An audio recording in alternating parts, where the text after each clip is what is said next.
દરેક વેપારીએ જે વેપારીઓ માટેનો કંટ્રોલ ઓર્ડર છે 1977નો ગુજરાત વેપારીઓ આવશ્યક ચીજ વસ્તુ વેપારીઓના નિયમન કરવા બાબતનો હુકમ 1977 જે પુરવઠા વિભાગ દ્વારા બહાર પાડવામાં આવેલ છે અને એ હુકમ અસ્તિત્વમાં છે. એની અંદર જુદી જુદી કંડિકાઓ છે. એની અંદર વેપારીએ પોતે જ્યારે દુકાન ખોલે છે ત્યારે ઉઘડતો સ્ટોક દર્શાવવાનો હોય છે. વેપારીએ ફરજિયાતપણે બિલ આપવાનું હોય છે. ખરીદીના બિલો નિભાવવાના હોય છે. વેચાણના બિલો નિભાવવાના હોય છે.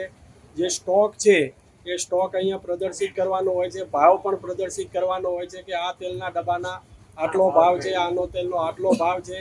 એ ભાવ અહીંયા ગ્રાહકો જોઈ શકે તે રીતે પ્રદર્શિત કરવાનો હોય છે. પછી ભરતીયું જે આપવાનું હોય છે એ ભરતીયું પણ ફરજિયાત આપવાનું હોય છે. આવી જુદી જુદી જોગવાઈ છે. તો આમાં કેટલું પાલન આ લોકો નથી કરતા એવું આપ કહી શકો? આની અંદર વેપારીઓ પહેલું તો જે સ્ટોક ક્યાંથી ખરીદી કરી છે, ખરીદીના બિલો નથી હોતા જેને ઇનવોઇસ કહેવાય છે. જે ખરીદી કરીને જે જથ્થો લાવવામાં આવે છે એ સ્ટોક રજિસ્ટર નિભાવવાનું હોય છે. એટલે એ સ્ટોક રજિસ્ટર નથી હોતા. પછી જથ્થો કોને વેચ્યો છે એ અંગેના વેચાણ અંગેના બિલો ની એક બે કોપી બનાવવાની હોય. એક ગ્રાહકને આપવાની હોય, એક પોતાની પાસે રાખવાની હોય છે, જેથી જથ્થાનું મેળવણું થઈ શકે. એ લોકો પોતાને બચાવવા માટે આ કરતા હોઈ શકે. હા, એ બની શકે. બરાબર.